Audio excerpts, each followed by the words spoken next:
This is Oklahoma Inside Out, a weekly broadcast of Cimarron Alliance that focuses on the issues, culture, and people important to LGBT Oklahomans. And now, here's your host for Oklahoma Inside Out, Scott J. Hamilton. Hi, and welcome to this edition of Oklahoma Inside Out. October was a very busy month with LGBT History Month and Persons with Disability Month. It seems like everybody is really busy this time of year, more so than usual. And November, here we go with holidays. And our guest today is going to be speaking about something that we often don't talk about in our community, but it's something that's critically important that we spend more time talking about, especially as we move into Thanksgiving, Christmas, and New Year's. So I think you're in for a very enlightening and a very important show today. I'm happy that you're here, and I hope that you will take this show and share it with your friends. We'll be back with our guest in just a moment. Now sit back, relax, and enjoy the broadcast.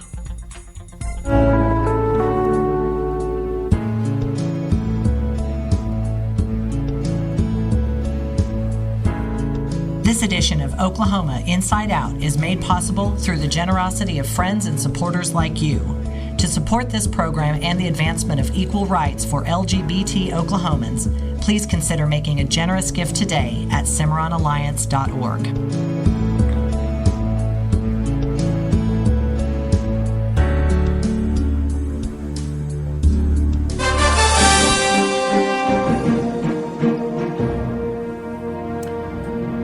Welcome once again to Oklahoma Inside Out. Our guest today has appeared on this broadcast before, and it's certainly a pleasure to welcome him back. He's a very busy man.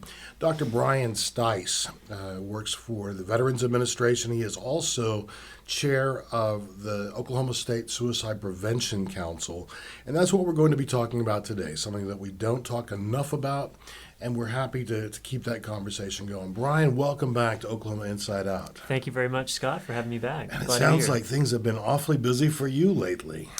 Very much so. There's been a lot of things going on with the state and suicide prevention. September was Suicide Prevention Month. We had some pretty big events. We had the Out of the Darkness Walk. We also had the Zero Suicide Summit also in September at the UCO. A lot of good things going on, a lot of media coverage as well. And that's an important thing because Oklahoma ranks very highly in suicides throughout the state in terms of our nation. And that's another startling statistic that we read, we see, but oftentimes it doesn't make as much of an impact on us as it should. Now, you're working also with a particular population at the VA of people who have endured a great deal. And let's talk a little bit about your work at the VA specifically with veterans. Mm-hmm. Sure, I'd be happy to. So, as you may have heard, average of 22 veterans kill themselves every single day in this country. In Oklahoma and nationally, about a quarter of all suicides are somebody who has served in the military. It's something that the federal government as well as the state has really taken this issue very seriously and really contributing a lot of attention and resources to doing anything that we can to try to bring this number down.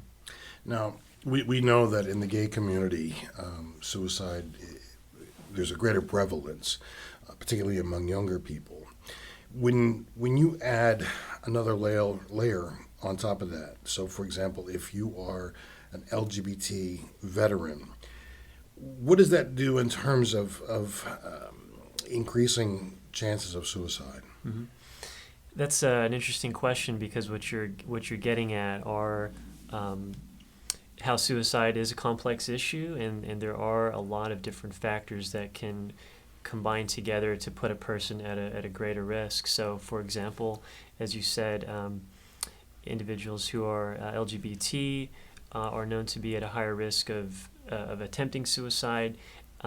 As I mentioned, veterans are at a higher risk for suicide. So when you have somebody who's a member of multiple categories of high risk, could put them at an increased risk.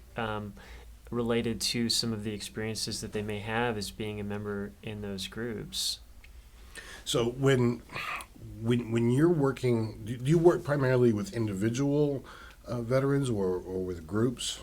I do both, individual and group. In my position at the VA, I work solely with veterans who are at a high suicide risk. And so day in and day out, working with high suicide risk veterans, anywhere from about 50 to 60 people on my caseload at a given time. That's a big caseload. Mm-hmm. When we think about suicide, I want to look at Robin Williams because that was a very, very high profile individual. Right. And some of the comments, particularly in social media, I found very disturbing.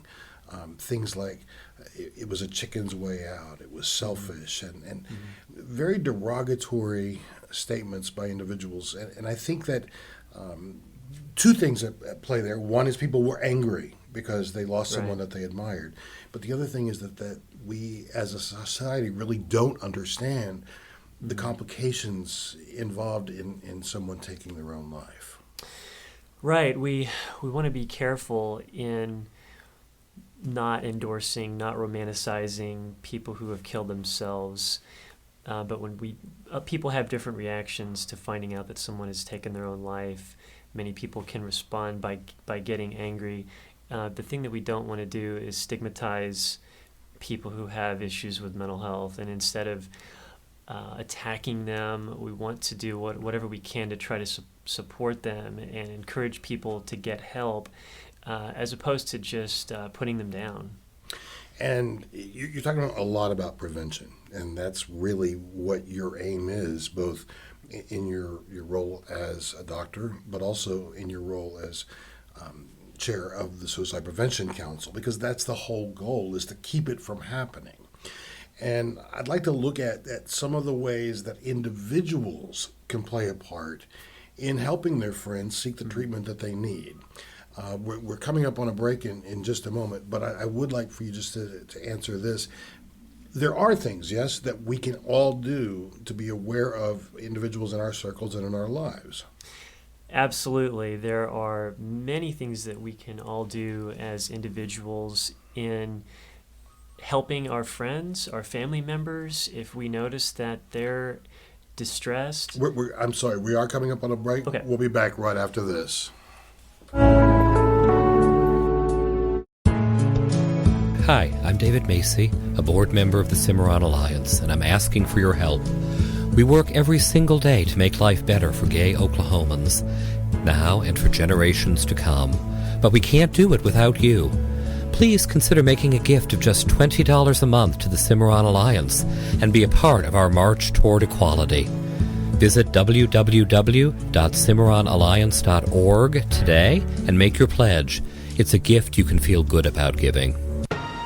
If you rely on the daily paper and local television news for information about your local, state, and federal government, then you are only getting half the story. The Oklahoma Observer goes beyond what other news sources provide. In fact, we offer news, analysis, and commentary that you can't find anywhere else. As quickly as things change at the state and federal levels, we all need to know how legislation affects our community and ourselves. But how can we make sense of what's happening at the state capitol and in Washington? The answer is the Oklahoma Observer. We make the information and the impact on you easy to understand. This way you can make truly informed decisions about your elected officials, community, and family. If you've never read the Oklahoma Observer or haven't read it in a while, I hope you'll take a look. You might be surprised just how much help we can be to you. Visit us today at okobserver.net. Our only agenda is to provide critical news for critical thinkers.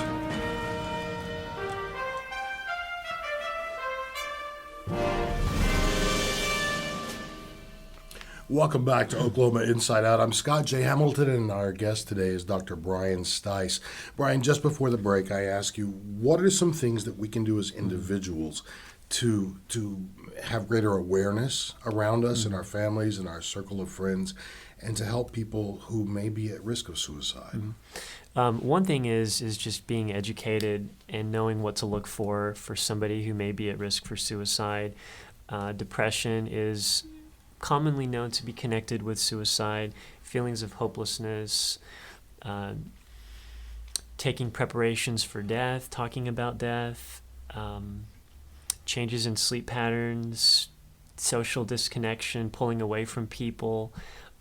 If you notice any of those kinds of signs, it's so important that you reach out to those individuals, because oftentimes they're not, they're in such a dark place that they're not really looking for help. And so it comes to us as their loved ones to really try to have a kind but firm response towards them, and being sure that we can encourage them to get help, and knowing really what to tell them about how to get help as well. For example, anybody who is in a crisis, you can call 211 in Oklahoma. We'll get you connected in with the crisis line. Is that statewide? Statewide. Or 911 if it's an emergency. Another thing just to think about as individuals is how we talk about suicide, how we talk about people who have mental health problems or substance abuse problems, the language that we use, the jokes that we make, etc., all have an impact on how people feel about themselves when they're having mental health problems. And if we stigmatize individuals, they're going to shut down, they're not going to get help. If we reach out to people and try to reduce that amount of stigma that we use in our daily lives, that can very much help them to get help. It's very interesting because a lot of the work that we do here at Cimarron Alliance revolves around cultural sensitivity and using appropriate pronouns, for example, for trans people. Right. And yet one of the things, and this was pointed out to me by one of our group members recently in a particular group, she said, why is it that we allow words like crazy and insane in our normal conversations when we would never allow derogatory words about another group of people? Exactly. And I had not considered that, but it's Right. it's absolutely true. Exactly. Or even the phrase commit suicide carries connotations of, commit a sin or commit a crime. And so even using language like that, I think it's better to talk about suicide and how you would talk about other forms of death. Died by a heart attack, died by cancer, died by suicide. It doesn't put suicide in its own sort of special category. I would like to look a little bit now specifically at LGBT folks. What do you see in your work? What in the research that you've done? What are there new trends? Are there new treatments? Let's talk a little bit about specifically the LGBT community.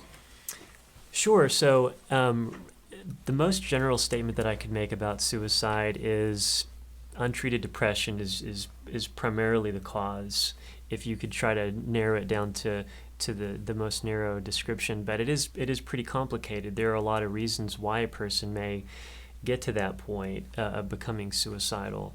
And individuals who are LGBT may face depression related to stigma, related to discrimination, related to, say, rejection by family members, or something having absolutely nothing to do with their status of being LGBT. It could be a lot of different things. But as I said, they do experience a lot of stigma and social rejection at times, feeling socially alienated.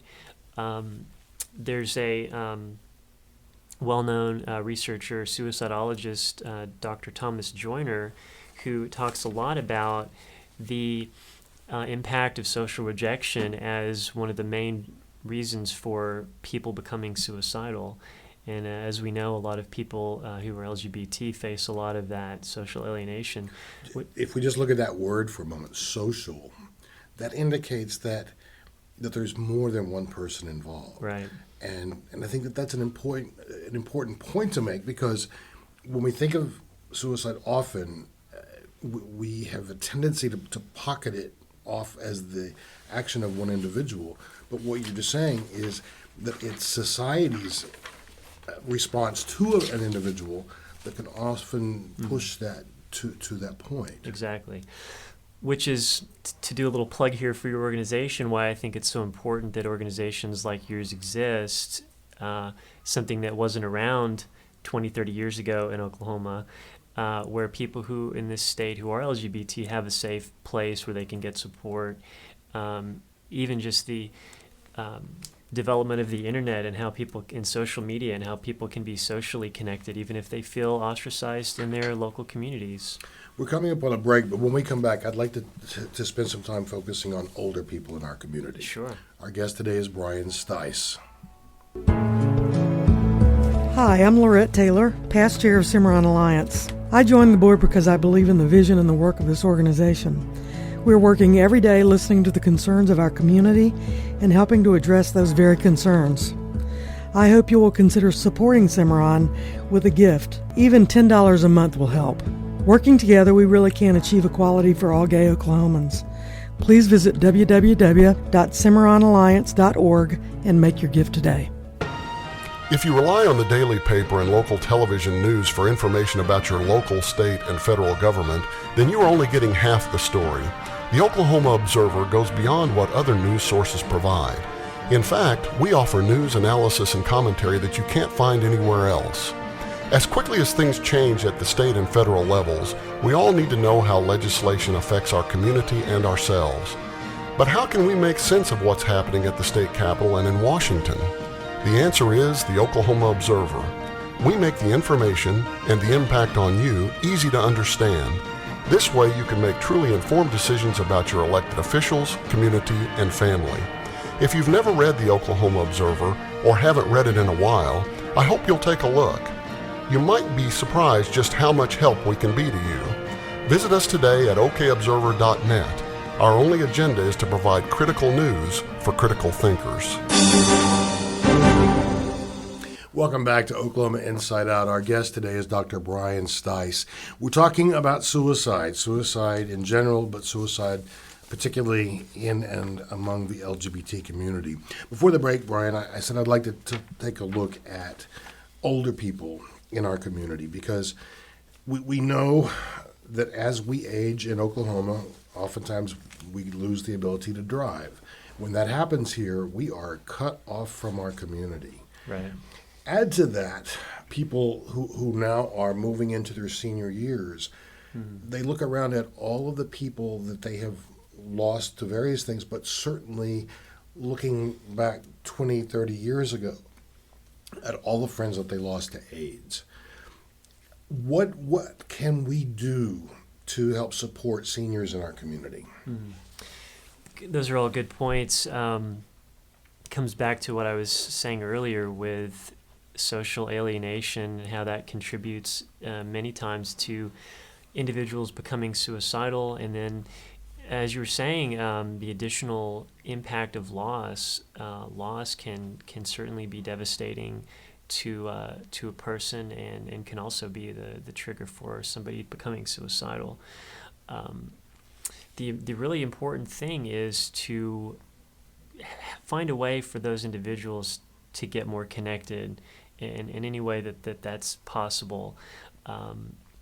There are some organizations out there that do help provide some support and services to the elderly, especially people that are more socially disconnected. That's very helpful. But I've got to say, I think that for many older people in our community, it's really hard to access general services because, for example, if I'm an older gay man and I'm talking about the loss of my friends to AIDS, how comfortable, honestly, would I be talking to a bunch of straight people about that, especially in that particular age group? So I'm not discounting what you're saying. I'm just underscoring the fact that as a community, we have a greater responsibility to our older folks. Right. It's just that's true. It's something that does need there does need to be a lot more support for older folks, especially in the LGBT community. Give us some very specific things. When we know someone who we perceive to be in trouble, what do we do? You got to find some way to ask them if they're having suicidal thoughts. If that's what's running through your mind. You may be wrong, you may be totally off base, But chances are, if you're thinking about that, then it's quite possible that it's on their minds as well. So you've got to ask them if they're having any suicidal thoughts. And that's tough. That's a tough thing to say. We're going to take a short break, and when we come back, I want you to address me as someone that you're concerned about, to show us exactly how to do that. Okay. Our guest today is Dr. Brian Stice. We'll be back right after this. Hi, I'm David Macy, a board member of the Cimarron Alliance, and I'm asking for your help. We work every single day to make life better for gay Oklahomans, now and for generations to come. But we can't do it without you. Please consider making a gift of just $20 a month to the Cimarron Alliance and be a part of our march toward equality. Visit www.cimarronalliance.org today and make your pledge. It's a gift you can feel good about giving.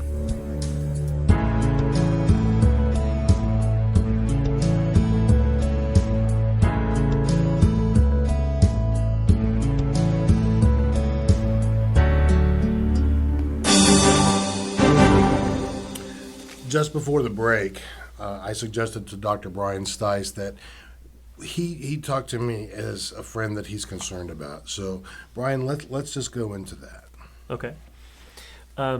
Give me a situation. Tell me about, to start it off, Scott, make up some kind of situation that you're dealing with, and we can go from there.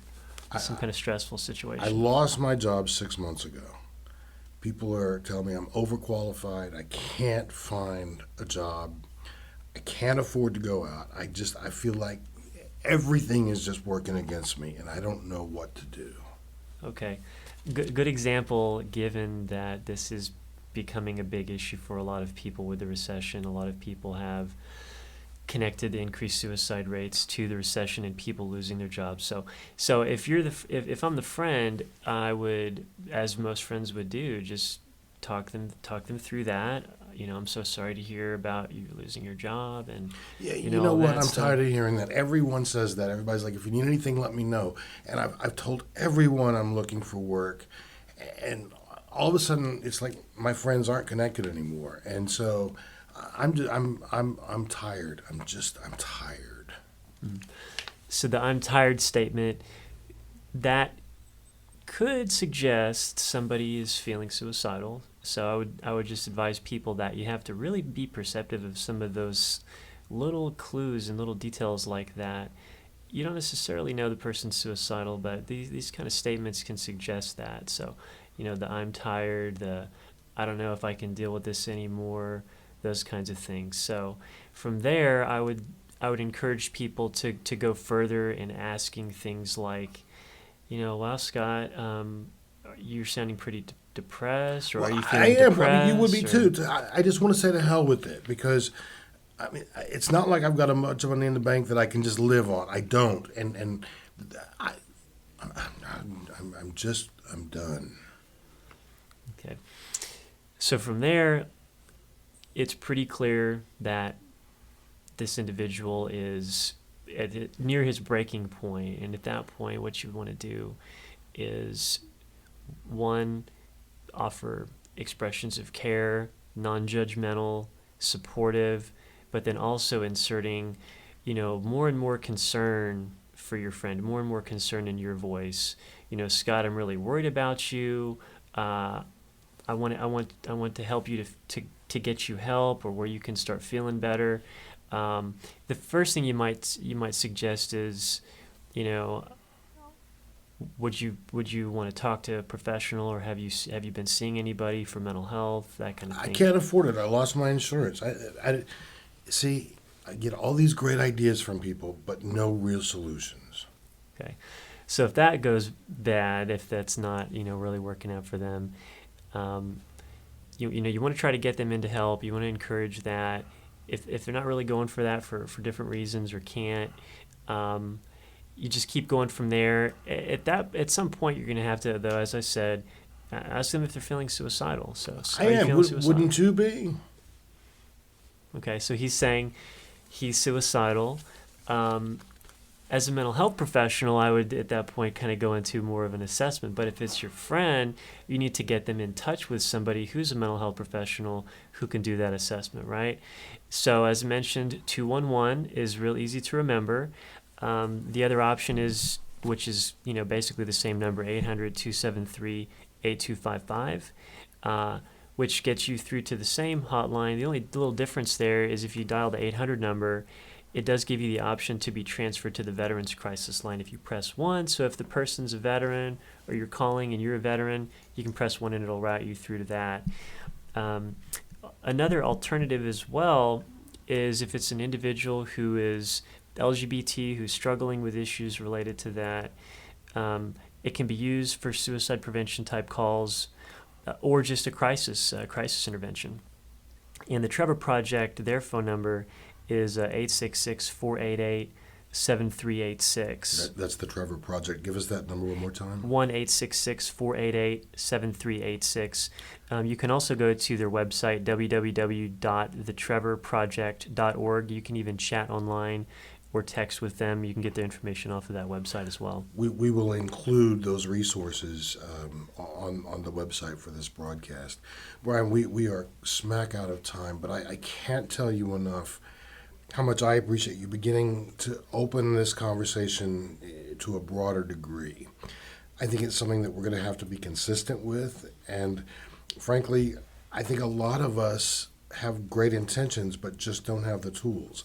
And because of that, I'm going to ask, will you come back and visit with us again to continue to help us, to help those that we care about? I would be more than happy to come back, Scott, anytime. And give us real quick the website for the Oklahoma State Suicide Prevention Council.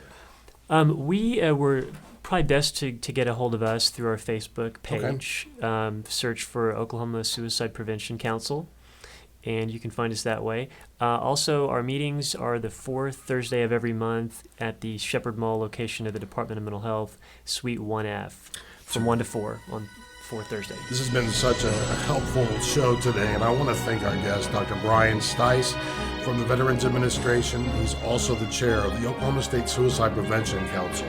It's an important topic that we need to keep talking about to make sure that those that we love and care for remain safe and whole.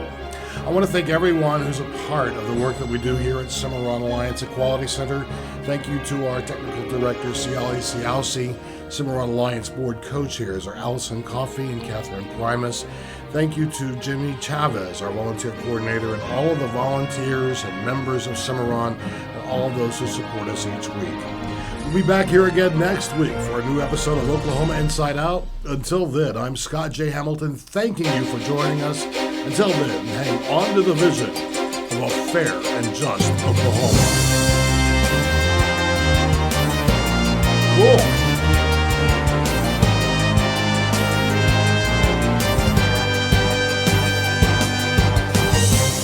Oklahoma Inside Out is a production of Cimarron Alliance, Central Oklahoma's preeminent LGBT advocacy and education organization.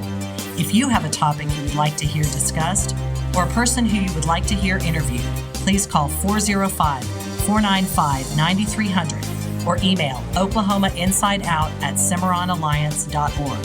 Please feel free to share the link to this broadcast with your friends.